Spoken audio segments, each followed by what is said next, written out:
Let's talk breastfeeding, the pros, the cons. Is it what's best for you and baby? Now, breastfeeding is hard. It is a hard choice whether you want to make it or not. There are so many options that we are now given that wasn't given hundreds and thousands of years ago. Whether your baby had a lip tie, a tongue tie, whether you weren't producing enough milk, you had no other option to breastfeed your baby. Now we have formula. You have the option of pumping and bottle feeding. People are even now giving goat's milk. How we have changed. Times have changed. People have realized that breastfeeding is hard. Keeping up with all the do's and don'ts of breastfeeding. Not only that, you're judged for breastfeeding in public with or without a cover. It has become sexualized, frowned upon, just to want to nourish your baby. Did you know that breastfeeding is the best source of nutrients according to Hang My Karase in 2015? That is very interesting. It is amazing to even think that you get to be the number one source of your baby. Now, let's talk about the pros. The closeness you feel with your baby. How lucky are we to be able to be the number one source of nutrients for our baby? Just the basic necessity. Your baby needs you. It's good to feel needed sometimes. Now, you get to hold your baby.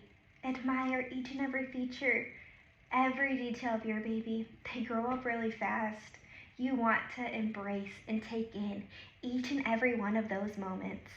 Now, according to Jarno Johnson, the endocrine sensory is what enhances the maternal bond between baby and mom. That is awesome, to be what your baby needs.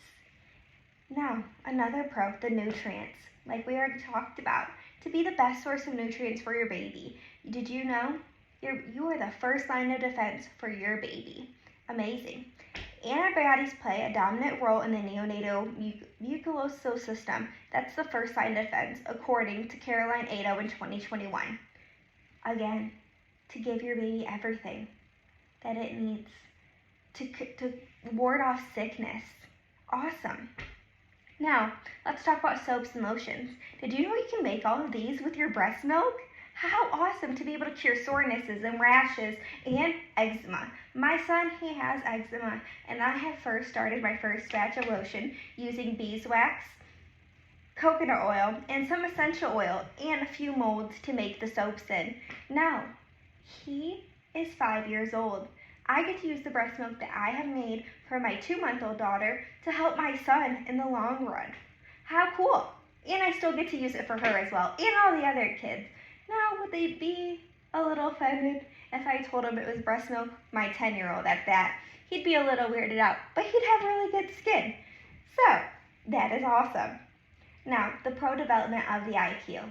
Let's talk about it. Did you know babies that were breastfed for 8 months or longer scored 6 points higher than babies that were not breastfed? Pretty neat, right?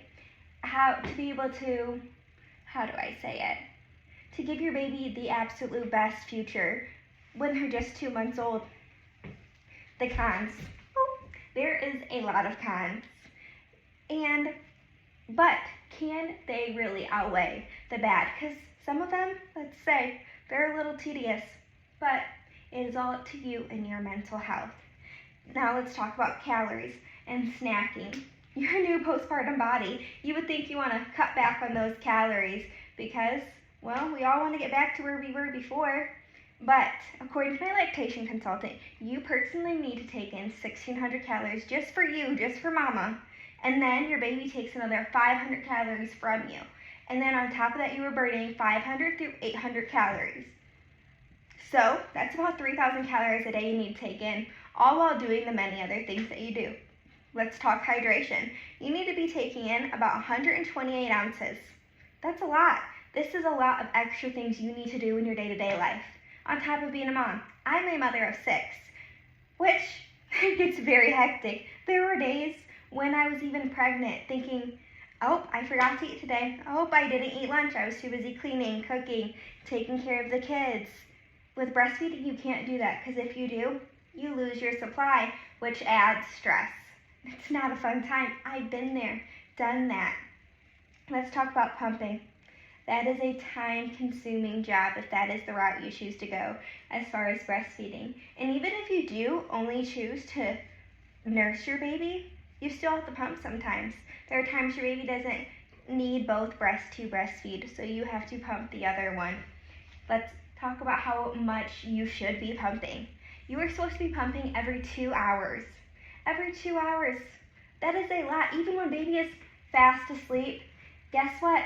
You're still pumping, looking over at dad and baby, and they're fast asleep, and there you are pumping away. It's not very fun, but is it worth it? Let's talk about power pumping. Oh my goodness, that is pumping for an hour. You pump for 20 minutes, rest for 10 minutes, so on and so forth to complete an hour of pumping.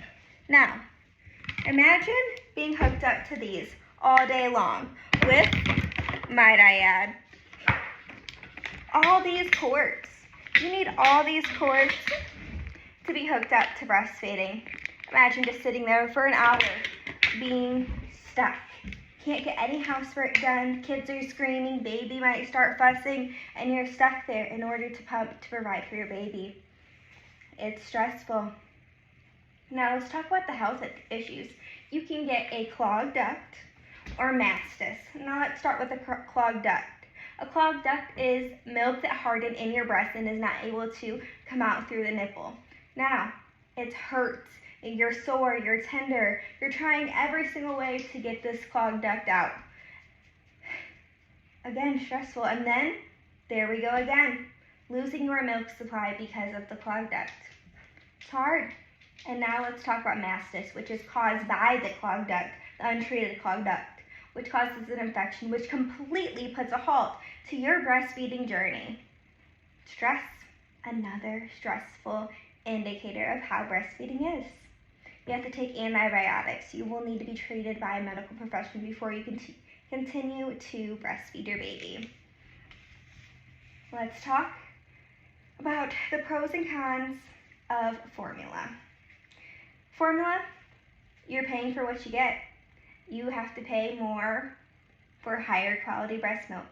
Similac, I went to Walmart, it is about $17 per can. Now infant milk, which they say is the closest to breast milk according to the doctors. Is it true? We don't really know. But you are paying $32 for this can. $32 compared to the $17 to get what is best for your baby. You're paying for quality. Since COVID-19, there have been formula shortages across the world. I am a part of Mom Group here at our local town, and there are constantly moms that are not able to find their formula still to this day. What do moms do when they can't find the formula that they need? They ultimately have to give them something different, and that doesn't always work for baby. What do we do then? We have to deal with spit up, colic, fussiness, gassiness, all because you couldn't find the right formula. When if you breastfed, you wouldn't have that problem. You would always have what your baby needs. But like I said, you also still have to remember what you're eating and taking every day to avoid the fussiness, the gassiness, etc. Now, let's talk about the break. That's a pro. We all love a good old break. As a mother of 6, I love a break. I would still be able to get that break though while breastfeeding. So that's something to think about. We all want to give daddy that nighttime feeding and just snooze away like he does in my life. Now, let's talk about the stress of leaving our baby. That is also hard too. But let's say we want to take that 2-hour day at the spa. Formula feeding, you are able to do that without worrying, oh, did I pump enough? Oh, pumping on the go.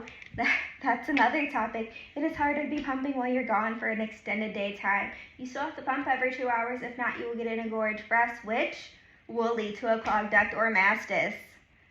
Let's review all of those things that we just went through. Pros, cons, good, bad, ugly, stress.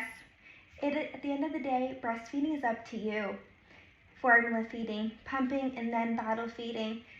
Hey, even if you want to dry goat's milk, I believe that fed is best. Although there are many amazing, beautiful characteristics to breastfeeding, I did both. My son, he is 10. I breastfed him for 3 months.